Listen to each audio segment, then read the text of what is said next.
السلام علیکم ورحمۃ اللہ وبرکاتہ۔ آج ہم پڑھیں گے تختی نمبر 28 کلمات اسلام۔ تو آج ہم پڑھیں گے کچھ کلمات، یہ ہمیں یاد ہونی چاہیے اور اپنے بچوں کو بھی یاد کرانی چاہیے۔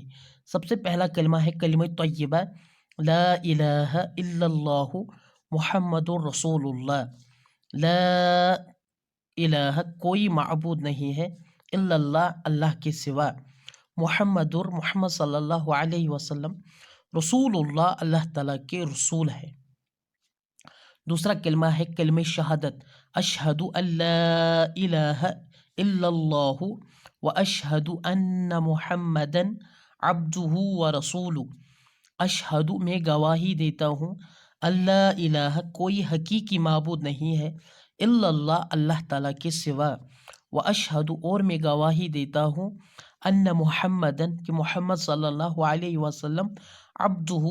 اس کے بندے ہیں، و رسولہ اور اس کے رسول ہے۔ پھر اس کے بعد ہے کلمہ تمجید، سبحان اللہ والحمد للہ ولا الہ الا اللہ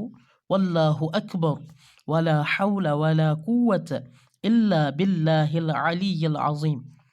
سبحان اللہ اللہ تعالیٰ پاک ہے، والحمد للہ اور تمام تعریفیں اللہ تعالیٰ کے لیے ہیں، ولا الہ اور کوئی حقیقی معبود نہیں ہے، الا اللہ اللہ تعالیٰ کے سوا، واللہ اکبر اور اللہ تعالیٰ سب سے بڑا ہے، ولا حول ولا قوت اور کسی میں گناہوں سے بچنے کی اور نیکی کرنے کی قوت نہیں ہے، الا باللہ مگر سوائے جس کو اللہ تعالیٰ توفیق دے، العلی العظیم جو بلند،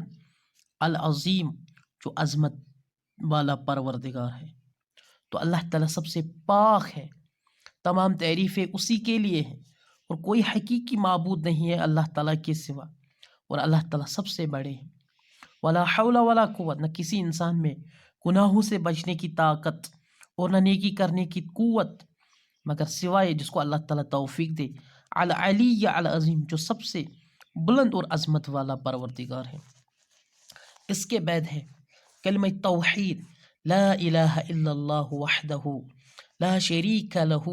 لہ الملک ولہ الحمد یحیی ویمیت وہو حی لا یموت ابدا ابدا ذو الجلال والاکرام بیدہ الخیر وہو علی کل شیء قدیر۔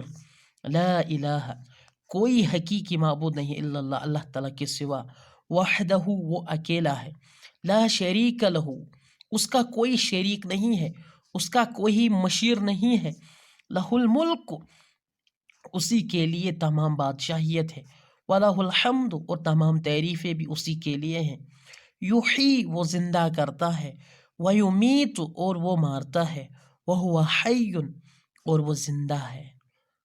لا یموت وہ نہیں مرے گا، ابداً ابدا کبھی بھی، یعنی اللہ تعالیٰ زندہ ہے وہ کبھی بھی نہیں مرے گا، ذو الجلال وہ جلالت والا پروردگار ہے، والاکرام اور عزت والا پروردگار ہے، بیدہ الخیر اسی کے ہاتھ میں خیر ہے، وہو علی کل اور وہی علی کل شیء ہر کسی چیز پر قدیر اللہ تعالیٰ قدرت رکھتا ہے۔ تو ہمیں جتنے بھی یہ کلمہ ہم نے پڑھے ہیں تو یہ ہمیں یاد ہونی چاہیے